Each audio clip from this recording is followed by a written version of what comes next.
deux Gaspésiens déterminés qui avaient décidé d'affronter une très grosse machine. Hydro-Québec les expropriait en partie pour faire passer sur leur terre une ligne de transport d'électricité.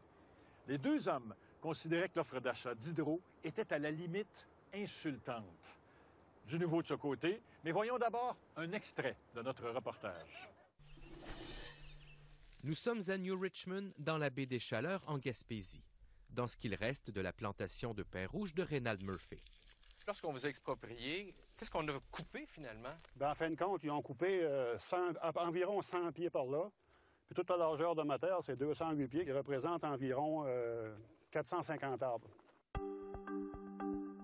Contrairement à 32 autres propriétaires, Reynald Murphy ne s'est pas entendu de gré à gré avec Hydro-Québec sur le passage d'une nouvelle ligne de transport d'électricité en provenance du parc éolien de New Richmond.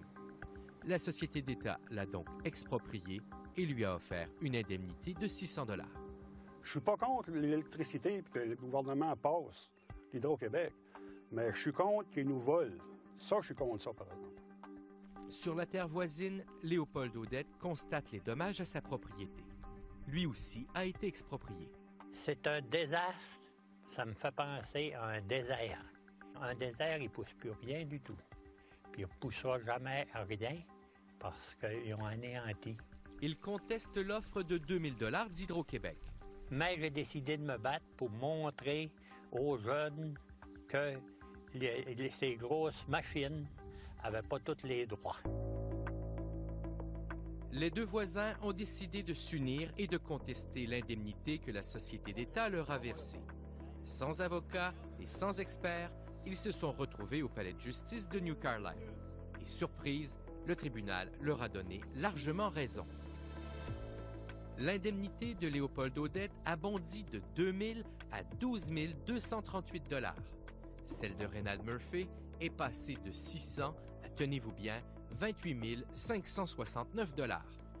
Dans son jugement, le tribunal a reconnu un déséquilibre des forces en présence, les deux hommes ayant dû se défendre seuls contre une équipe d'experts engagée par Hydro-Québec.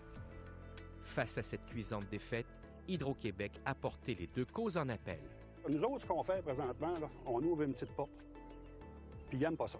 Il y a un petit peu de lumière là, pour les citoyens du Québec, là, puis là, ils fessent dedans un coup de pied pour être sûr de la former tout de suite. C'est ça. T'sais. Très bonne nouvelle pour Reynald Murphy et Léopold Audette. En mai dernier, Hydro-Québec leur a offert une entente à l'amiable. Les deux hommes ont accepté cette entente confidentielle et s'en disent très satisfaits. Et comme Hydro-Québec a préféré ne pas se rendre en appel, la victoire des deux hommes en première instance fait maintenant jurisprudence. Elle pourrait servir à d'autres cas semblables.